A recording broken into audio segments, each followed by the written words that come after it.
Денеска во просториите на полициската станица Кучани се спроведе првата крводарителска акција за оваа година. Според предвидената програма и план за работа и со оглед на големата потреба од крв и крвни единици, полициската станица од Кучани во соработка со Министерството за здравство секоја година организира крводарителски акции.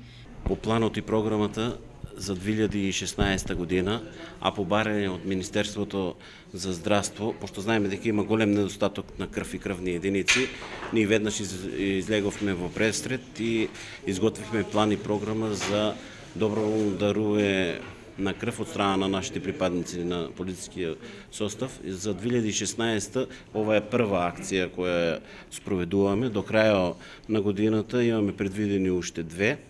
Така да до сега се имат пријавено негде околу 35 полициски службеници. 35 полициски службеници, од кои до сега има дадено 23. До крајот на акцијата мислам дека и бројот може да биде надминат. Тоа така да за сега тече нормално, па до крајот се надеваме дека ќе го надфрлиме број. Сите акции се предвидени со рок од 3 до 4 месеца. Така да сите акции ќе испроведеме во дадениот рок што ни е поставен. Наредната акција е закажана за 3 месеци, односно во месец јуни, а до крајот на годината планирано да се спроведе уште една крводарителска акција.